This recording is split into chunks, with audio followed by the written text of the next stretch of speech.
Again, Erica, thank you so much for being here tonight and taking the time to share all of your work with us. And again, my hat's off to you for all of the time and effort that you put in for MUFON, representing MUFON, and do a fine job, an excellent job, an outstanding job for representing the organization. And again, it's thankless, just like a lot of jobs. You have to do it because you have the passion. Well, it's definitely interesting, and it has its peaks and valleys, but I have met so many amazing people, and I am, like I was saying in the first hour, I go to symposiums and I meet people that have been doing this their whole lives, and I sit there in awe of all of these people. We have a lot of wonderful people in MUFON, and I'm proud to be a member of MUFON. Well, and again, MUFON needs to be proud of you for all that you've done. We've got another caller on hold. You want to take another one? Yeah, let's do it. All right, caller, good evening. Welcome to K-Talk. You're on with Erica Lukes. Hello, caller. Oh, hey there. There's so much going on here. I can't. Yes, here I am in living color. Yay! Okay, so Steve Hutchins is MUFON's Director of Investigations and my friend, and I'm happy that you called. Thank you. Yes, Erica really forced me into this, really, actually. Pretty much. Yes. And so did everybody in the chat room. Yeah, they did. I think they just want to ask me some questions. That's what I think. Now, someone asked a while ago about, are the sighting reports up? Yes, they are up, and I can tell you that they've been generating high numbers since the Stephenville event in 2008, and they've been increasing ever since. And that is such a great case, and you did a great job on that. Tell us about that, because it's really cool. Oh, the people told me I blew the job. Oh, well, whatever. No, seriously, they did.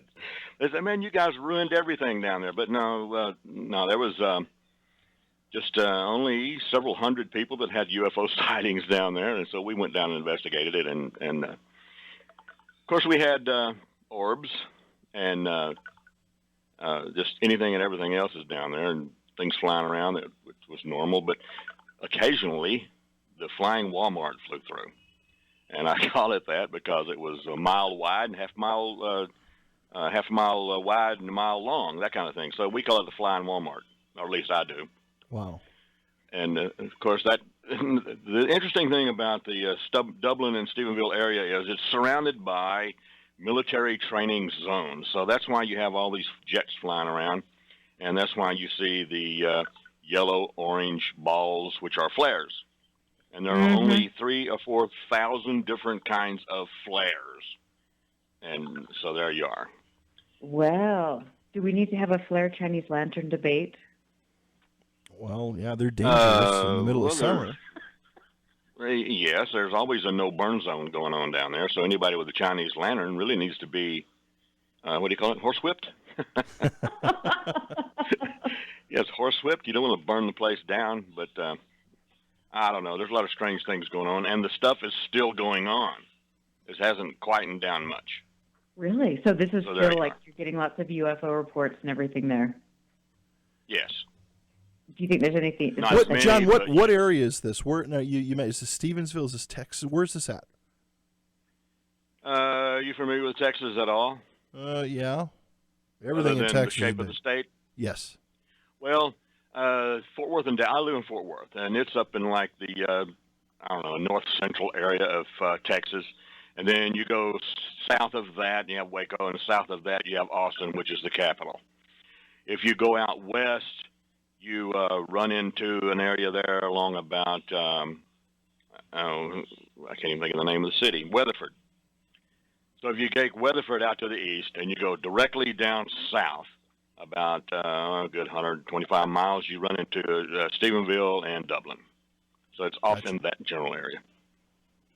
Gotcha. About 125 miles from Fort Worth, going southwest. Gotcha. Very good. And there's nothing out there but a bunch of cows. And flying saucers. Well, people. There's some people there, too. Well, now, nobody saw any flying saucers. We're too busy looking at these orange orbs. Oh, dear. I'm always ragging. I always rag and aggravate Erica about these orange orbs. I just do it just to aggravate her. She's easy to aggravate. Yeah, well, it's true, especially when it comes to orange orbs. But it would be really cool if you went down to when they're lighting the flares or they're sending out the flares to get some video so we could see it and analyze it compared to the orange orb sightings that we're getting. I think you just want to test my video abilities. I kind of want to do that too. Well, at the moment it's too cold. It gets down around 32 around here, and I start thumping icicles off my elbows, and I don't like that. Oh, excuses. Come on, Hudgens. Yeah, I know. I don't know. I might do that just for you. I just might do that. Okay, thank you. That would be very cool. And then I could, make sure that when I'm, videotaping the orange orbs here in Utah and stuff, that they're not flares. Which you have to say they would not be dropping flares over civilian populations, right? That's up to the Air Force. You get these guys running around in these jets. There's no telling what they're going to fly over. Especially when they have another jet chasing them. That's the reason they drop these flares. It's just war games. That's all it is. These jets, they lock their radar on the jet in front of them, and here he is dropping flares and getting out of the way. It's just war games. Do you think, though, that's like when, like here in Utah, we've talked about this before, we've got thousands of acres, tens of thousands of acres for the Utah Test and Training Facility. So I would imagine they'd be dropping the flares over that area, the unpopulated area. How can they keep up the pretense of UFOs? That's a good point. If they do that. That's true. It's all designed. It's designed to keep us off track and busy.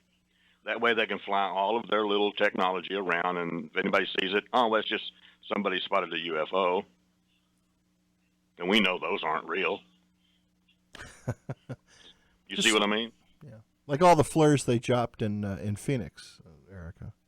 Exactly. Yes, that was 2 incidents, I believe. Yeah. I'm bumping something there. That was 2 incidents. You had the real actual incident where the object did fly over, and then all of a sudden someone said, "Hey, we need to drop some flares over here to throw these guys off," and that's what they did. Yeah. That's my opinion. I think that's yours and a lot of other people's opinions. Mm-hmm. For sure. And it's interesting how some people actually bought that line of reasoning. There's a big battle over that. I know. A lot of people got upset with each other. But anyway, who knows? And it still goes on to this day. It does. Yes. In fact, Dr. Lynn Kitai was telling, we had a couple of Facebook exchanges, and she was saying that they're seeing some of the orange orb sightings down there right now. Well, she talked about, I had her on the program quite a long time ago, but she said that they've got an area down there which is somewhat, I don't want to say it's similar, but similar in design to Skywalker or Skinwalker Ranch, where they've got some of these areas with a lot of crazy things coming up out of the ground and kind of the same things they're seeing in the Uinta Basin right near her. We've talked about that at some length, and yes, in fact, there are several places in Arizona where they seem to have areas like Skinwalker Ranch. I don't know if it's as pronounced as it is at Skinwalker, but definitely some interesting things, and it would be fun to try to figure out where these sightings clusters are and then send out a team of people that can really do on-the-ground research. Yeah. We've got another caller, Erica. You want to take another one? Okay, bye, Steve. Okay, bye. Nice meeting you, Steve. Take care. Yeah, you got... Caller, good evening. Welcome to K-Talk. You're on with Erica. Yeah. Hi, this is Frank. This land thing in western Utah, my favorite place is the geobeds out there. Uh-huh. Yes, and they are people along the Pony Express Highway. Oh, these for people that are that are doing the rock hounding and stuff. Yeah. There's a lot of that out there. Are you personally familiar with that? I'm not. No, I've heard of it. I know a few people that are into it, but I've never been out there to see it. Have any of you on the staff ever went on the Pony Express Road? No, I haven't. How about you, Erica? No, I haven't, and I think that would be really a fascinating thing to do. Yeah, and I love geodes too, so it would be cool to go rock hounding. here you are trying to defend this stuff. You have not even been out there. This is important to people like me, to people like Boy Scouts and other things. This trade between what Hat says, was great of, 700,000 acres of land, and all this stuff. What do you know about this land trade? Well, I don't know. I mean, we're just discussing different anomalies in the sky, and so much, there's quite a bit of activity in the skies in the state of Utah, especially over Skinwalker Ranch out in the West Deserts and stuff. But not even discussing any sort of land trades. Just talking about sky anomalies. It's so important, though. It's great, and we should know about our state and all these wonderful areas. And like I said, I think that would be really fascinating to learn about. Okay. Well, and this is great because if Senator Hatch gets his way, and this fighter range and bombing range extends 700,000 acres more, you will not be able to go out to this great West Desert. Oh, gotcha. And enjoy the stars.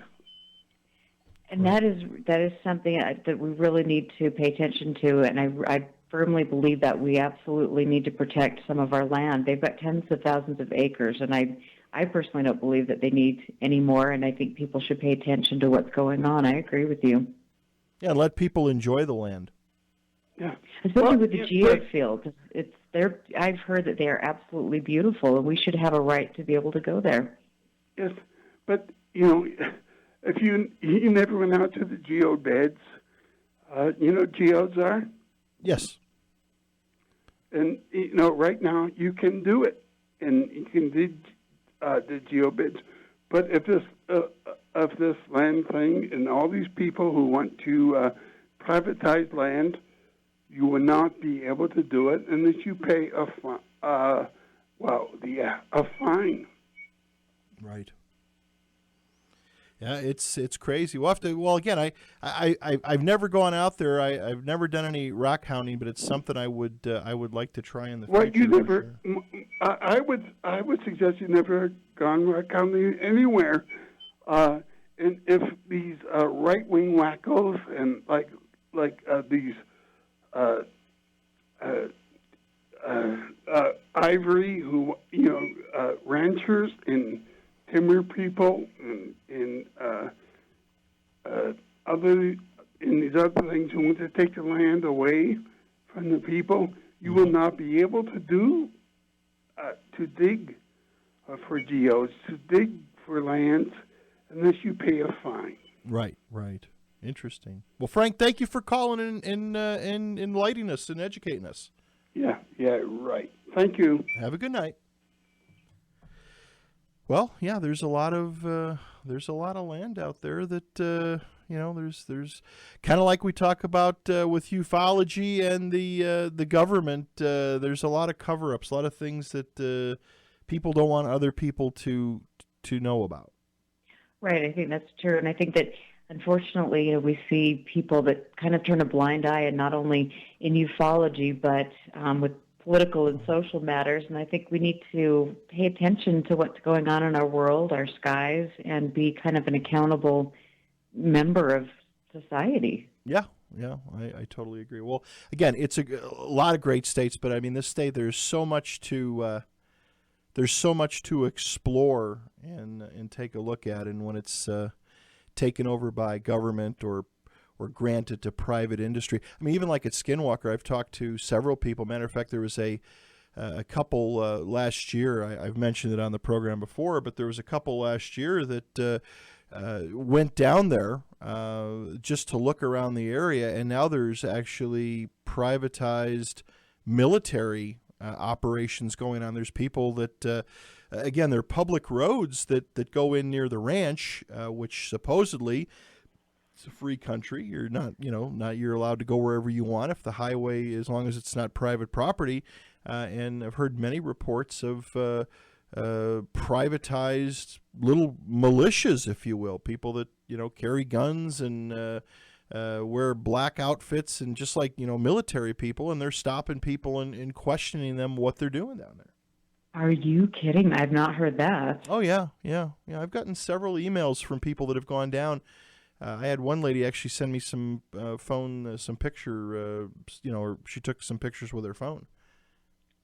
I would like to see those. That's interesting. I mean, I think I've definitely heard from different people in that area that they have seen an increase in military presence. Mm-hmm. But I haven't heard about the militia front. It's not surprising, but. Well, and again, this from what I've gathered, from what I've heard, is this military presence is not real military. It's privatized. They're not federal officers or anything. They're just they're mall cops with assault rifles. And that is not a good combination. No, and realistically, I think if somebody, if somebody does go down there and wants to check it out, and that happens, I think to film it and then turn it over to somebody, turn it over to, Duquesne police or whoever, or Uinta County, turn that over to them, because I think I can understand privatized military, maybe standing out front, making sure if people come up a private driveway, they're not there. But to be on a public road and to basically step out into these roads and ask these people what they're doing down there because they're out in the middle of nowhere, that's that's an invasion on your rights. It is, and I mean, I'm sure that's going on all over the country, but it's I don't know. We went up there like, what was it, a year and a half ago, and there were some interesting things that were going on. But again, some of the things, especially with regards to being around Skinwalker Ranch, I mean, that is private property, so they do have security guarding that. But yeah. Well, and again, if it's on their property, hey, no problem. I can understand that it is an attraction, and they don't want people climbing over their fences or going onto Bigelow's property. But again, when they're stopping people on public roads and asking them questions, again, my knowledge of the law is you need to be an actual peace officer, a legal officer, to be stopping people. And even in that case, what are you stopping them for? Wow, that's incredible. Yeah, without a doubt. You were, one thing that you've been doing for a long time and had great success, and now I understand you're kind of going with some different things, is you've been a part of another digital network, and I've heard your interviews, and they're great and inspiring. And are you're going to kind of go a little different direction now, correct?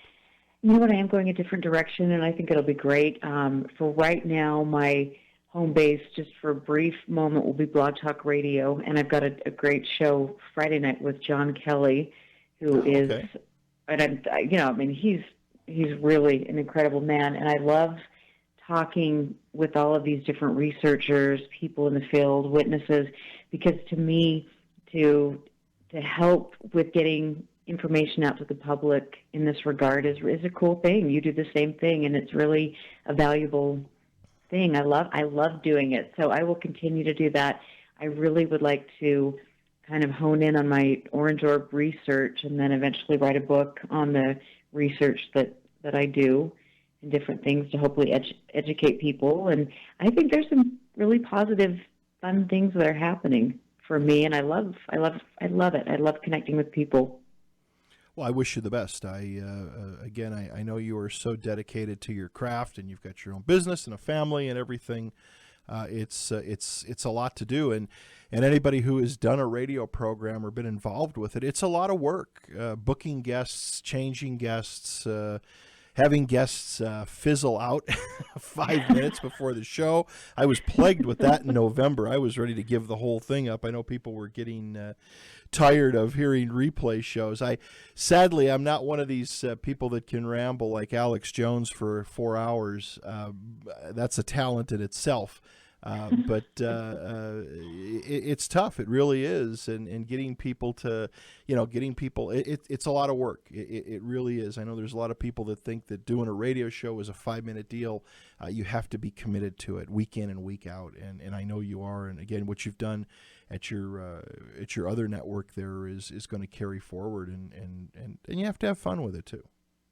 I love it. I mean, my background is in vocal performance, and I was a singer for 25 years, and I sang at the Olympics twice, which Wow. was really cool. Yeah, I mean, it was a great thing. I love doing that.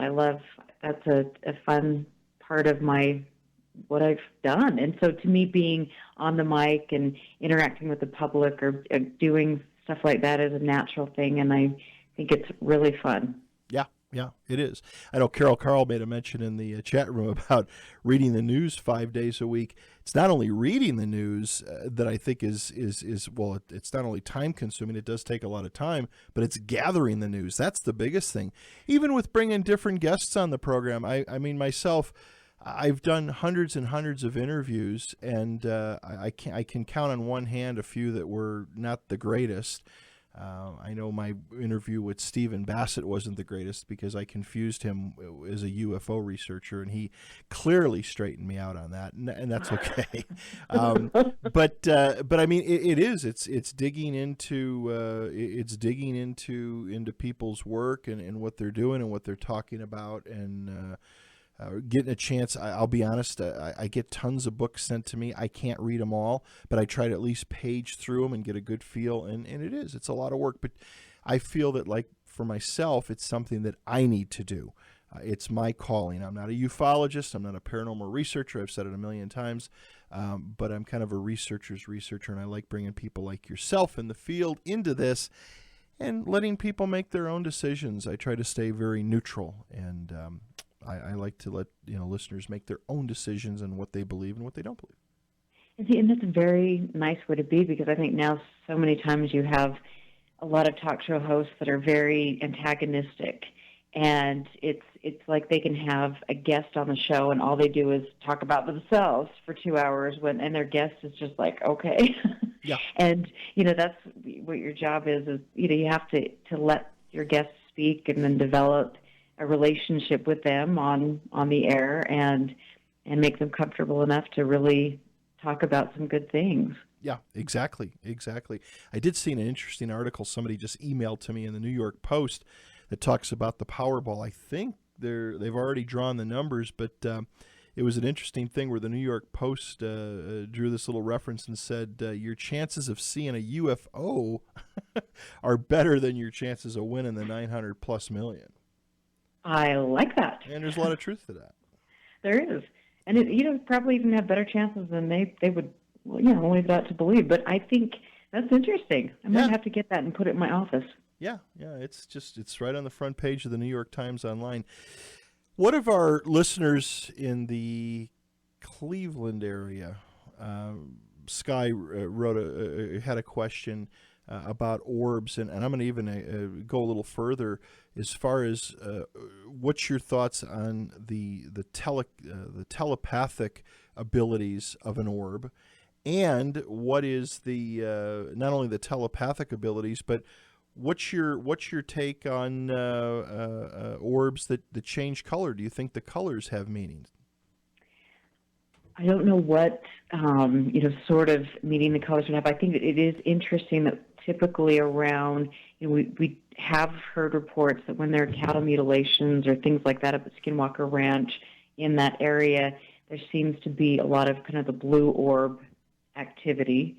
And I do believe that George Knapp and Colm Kelleher wrote about that in Hunt for the Skinwalker. We see the orange orbs. Here I've seen a lot of them, and that seems to be the most predominant type of orb that we're seeing. But I don't know what the meaning would be. I don't know if it's some sort of I wish I knew. That's a great question, but I do believe they have some sort of telepathic, there's some connection. And I'm saying this from just, this isn't hard data, but we're looking at cases through the Project Orange Research Project, and we do see cases, specific cases, where these orbs react to human beings in an intelligent manner. And we'll go back to the Hessdalen light phenomena. You've got people there on the research team interacting with these objects with a laser pointer, and they're responding. So there is either an intelligence behind it, definitely telepathic. It's just crazy. And I think we all know that there are people that have lots of sky watches. Right. They'll do the same thing with laser pointers, and hopefully they're just, not pointing them directly at the object. But Right. No, I agree. Yeah, there's some people that claim that they get a with lights and stuff, that they've gotten some reactions. But no, Sky has mentioned many times about the reaction. I think that what she's saying is that there's a color change which may indicate some sort of a reaction, whether it turns from orange to white to red, whatever it may be. Right. Yeah. It's. I would love to have a lot of different people researching. With my Project Orange team right now, I have 3 people on the team, and so we have to go through all of the data. Robert Spearing has been absolutely a saint and has done a majority of that himself. And if we can get more resources together, more researchers, then we can really look into more with regards to this phenomenon. Sure. You want to take another call? Yeah, let's do it. All right. Caller, good evening. Welcome to K-Talk. You're on with Erica. Yeah. Hi, you guys. If someone won this lottery and, was it $800 million or so, and they say you would get about $650 million if you went to do it, just cash out in Utah, what would be Utah's take on this if Utah won this thing? They'd have to pay the sales tax on it, Frank. I looked into it today. You'd have to pay the federal tax, and then you'd have to actually pay the Utah tax. And which would be? It'd be probably up at the highest. It'd probably be, 39.3%? I don't know. That's what I'm asking. So if I won this $800 million, right? If I said I want this cash right now, it would be what? Well, if you won it's up at 900 now, or 920. Okay. If I said I want the cash right now, right? So they would give you the lump sum would be about half. So it would be about five something or 4. Right. That would be the Wyoming tax or what? Well, that's just, you can either take a lump sum or an annuity. So if you take it in the lump sum, it's about half. So where does this money go? If I decided to take not to take an annuity, but to take the cash. Okay, the first part of this, where would it go? The money that you didn't get out of the 900? Yeah. If I decided to if you took the lump sum, the other 500 or 400 million goes to the different states, because it's a across the board lotto. So depending on the percentage of seller, of buyers in each state, that would be broken out to the different states. Would that go to the states, or would that go to the particular sales points, like convenience stores with this? Oh, the store who sells it, I believe, gets, I think, a couple $100,000 every year from this. No, just a one-time payout. It's a bonus payout, so this 50% or whatever it is of off the top goes to where? To all the states that participated. Okay, in those states who participate, like you just said, it doesn't go to taxpayers, or or Well, no, it's put back into the school systems. I mean, there's a breakout. I don't know what the breakout is, but it goes into the school systems, okay, the roads and stuff. Yeah. okay, and that's the top something percent, and then if I live in Utah, Right. and I win the lottery, and we already discussed this thing, and so $500 million, and when if I won in Utah, what Right. would be my outcome? Well, you'd have to pay the federal taxes come off the top, which is about $1.5 million, and then Utah gets their percentage of it. I don't know what the percentage breakdown is, but you can go to a website called Powerball.com, Yeah. and it shows you where the money goes to and what the breakout is. Yeah, but I don't have a computer and all the stuff. Oh, okay. But, Well, okay, yeah. but they say that if I won the $500 million, I would get cash payout less than half Right. the $500 million. Right, because they take the federal tax right off the top. Yeah. Okay. So that's gone. Right. Then you better save some money because then the state's going to want that at tax time. But I don't know what that number is. Even if I bought this ticket in Utah. Well, you can't buy it in Utah. Utah and Nevada are the two states you can't buy it. But if I buy it in Wyoming or Right. anything that, I have to pay a Utah tax. Right, because it's considered income. It's 1099. And So if this you win, 500 they're going to issue you they're going to take the federal amount and then they're going to issue a 1099 for the rest. Okay. And so they're saying right now, if everything goes to cool and the federal tax and all this stuff, I will bring in $250 million. Right. Okay. Utah tax would say what? They would tax you on that 250. And what would that leave me? I don't know, but you'd still have plenty of money, Frank. Yeah, but plenty of money. There's hypocrisy here. It's, why not have the lottery here? Well, I agree. A lot of people agree with that. They do. I mean, if they're going to accept the proceeds from this. Yeah, I totally agree. I totally agree. Man. I got 3 other people on hold. I got to let you go. Good. Thank you. Thank you. Bye-bye. Caller, good evening. Welcome to K-Talk. You're on with Erica Lukes. Hey, how you guys doing? Good. How are you, Harv? What's up? Not much. Hey, Harv. I haven't talked to you in a while. Our caretakers have become our wardens. Yeah. That's all I got. Okay. How was your holiday? It was pretty nice. Got to talk to a couple of you fellers on K-Talk, and so, it was, I've been only talking with you for 30 years. So, shoot. I mean, you guys are my family. Well, part of the family moved to the other station. I know you've been calling in over there. I listened to him on the way home. Oh, sure. You're talking about Mills Crenshaw. Oh, I can't say that, but yeah. Oh. No, I love Mills. Yeah, Mills is all right. He's fun in his way. He's lost like the rest of us. Oh, yeah. Erica says hi. Say hi, Erica. Harv's here. Hi, Harv. It's nice to talk to you. Erica, how you doing, old sis? I'm pretty good. It's a new year, so that's got to be all good. Good to What do hear you your think's voice. going to happen next year, sis? I don't know, but it better be good. And if not, then I'm really happy that I've got food storage that I'm thinking about, Sure. What do you think about the Trump guy? I don't think much. I think. I know he's a pompous ass.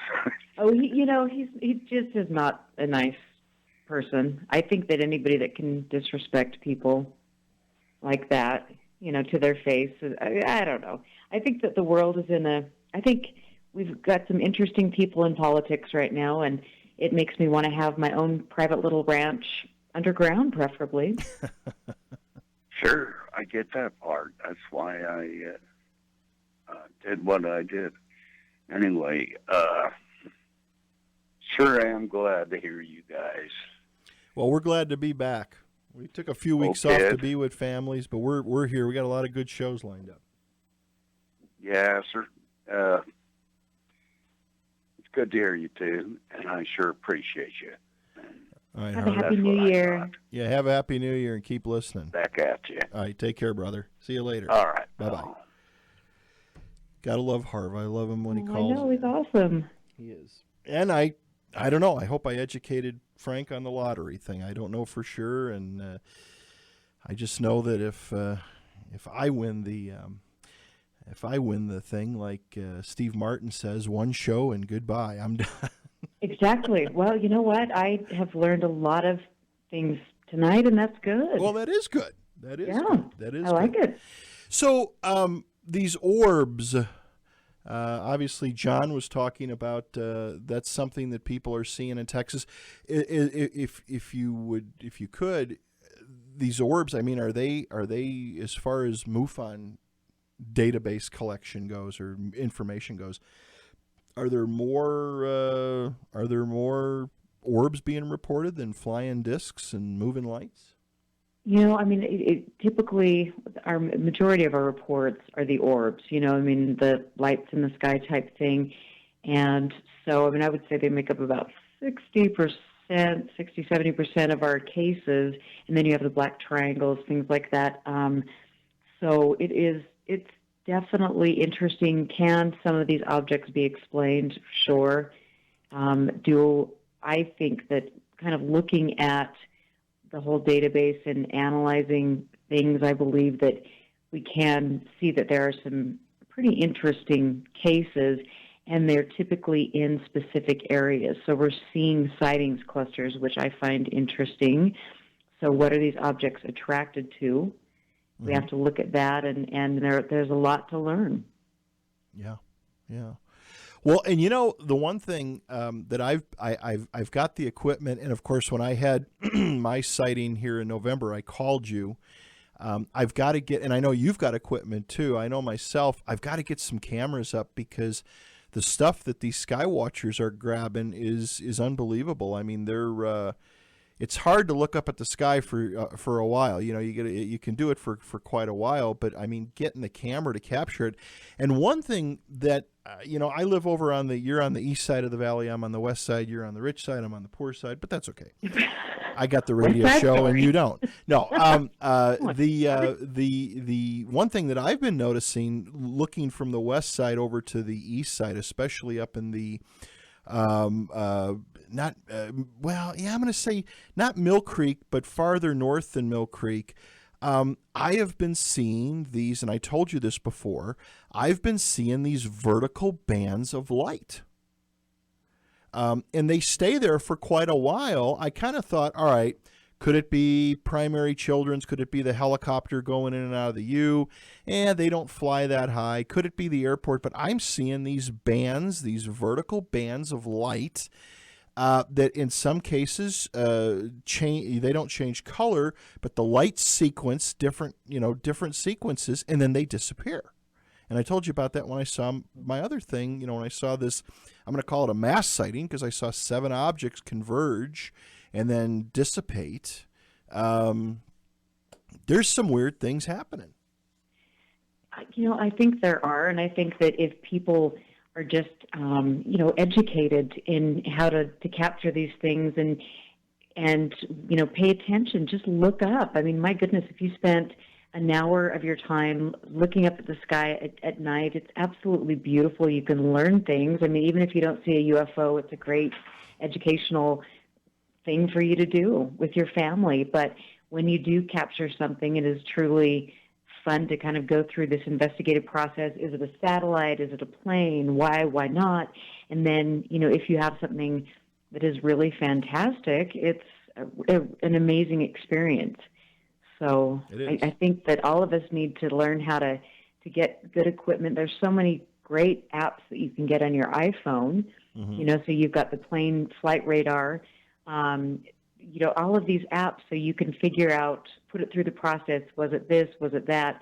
And I think that's important. And then take good pictures. And definitely don't when you're taking a picture, don't zoom in, because you're not getting good quality picture. And night photography is hard. Yeah, it is. So you have to invest in some good equipment, and definitely infrared technology is the way to go, because that will capture things in a different light spectrum, and we're seeing more activity that way. Now, have you caught? I know that you do a lot of, you do a lot of looking out there. Have you come across some interesting stuff lately? You know, actually, oh my gosh, it was about 3 months ago. My family and I were sitting on the porch, and we saw kind of a big bluish light, and it was up close to Mount Olympus. And I watched it. I thought it was so odd because it was quite large, and the rest of, you know, my family, oh, they're hikers on the mountain. Well, it was interesting because the mountain is a sheer vertical drop. Right. And so, of course, being the nerd that I am, you know, I've got my night vision binoculars and my camera, and I took all sorts of video and photos of this object. And it was interesting because there were other objects that kind of appeared above the ridge line that I could see with the night vision, and the photos were pretty incredible. I did some research, and it definitely could not have been, I was 2 miles away, somebody on the hill that was camping with a light. And I also sent the photos to a photographic analyst, and they determined that the light was actually in front of the mountain, not on the mountain, which was interesting. It was there for about 45 minutes. And then he also, you know, could see the objects above the ridgeline. It was quite fascinating. So I'm still looking at that with the help of some other people, and we'll see what we come up with.